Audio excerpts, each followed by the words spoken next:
اهدنا الصراط المستقيم.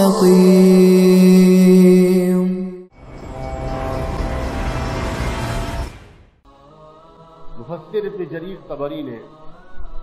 اور امام بہقی نے اپنے حدیث کی مشہور کتاب شعب الایمان میں حضرت عثمان ابن محمد ابن مغیرہ ابن الاخفش سے نقل کیا ہے. وہ فرماتے ہیں کہ رسول پاک صلی اللہ علیہ وآلہ وسلم نے یہ ارشاد فرمایا تھا کہ انسانوں کی جو سال وفات ہوتا ہے یہ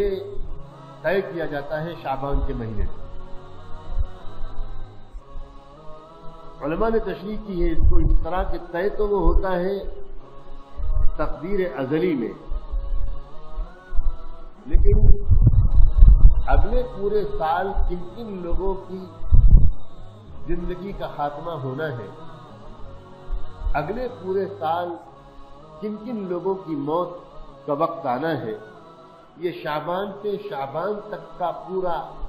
پوری فہرست موت دینے کے ذمہ دار فرشتوں کے حوالے کر دی جاتی ہے. اس کا مطلب یہ ہوا کہ شعبان کا مہینہ اور 15ویں شعبان کی رات اپنی موت کی یاد کی رات اور موت کی تیاری کی رات اور توبہ اور استغفار کر کے اللہ کو منانے کی رات. اور یہ گویا سوچنے کی ضرورت ہے کہ ایک سال تو اور گزرا، اب پتہ نہیں جو آنے والا سال ہو یہ شاید میری زندگی کا آخری سال. شعبان کا دن 15واں شعبان کا دن اور رات خاص طور پر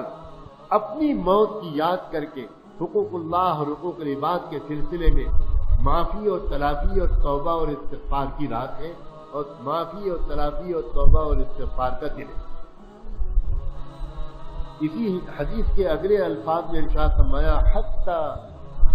ان الرجل لینکح ویولد له وقد خرجته فی الموتى. یہاں تک کہ بعض وقت ایسا ہوتا ہے کہ انسان اسی سال کے دوران اس کا نکاح ہوتا ہے اور پھر اس کے یہاں کوئی بچہ یا بیٹا یا بیٹی بھی پیدا ہو جاتی ہے، حالانکہ اسے نہیں پتا ہوتا اس کے اگلے شعبان سے پہلے انتقال کا وقت لکھا جاتا ہے. یہ بات بھی جو آپ نے فرمائی ہے وہ یہ کہ اے لوگوں اپنی خوشیوں کے درمیان اپنی موت کو بھول مت جائے، اور جو انسان اپنی خوشی کے وقت میں بھی موت کو نہیں بھولے گا یہ وہ ہے جس کے دل میں واقعی اللہ کی یاد جم گئی. ورنہ ہم عام غافل لوگ تو اپنے رشتے دار کے جنازے میں چل رہے ہوتے ہیں اور اس وقت بھی اپنی موت ہم یاد نہیں رکھ پاتے.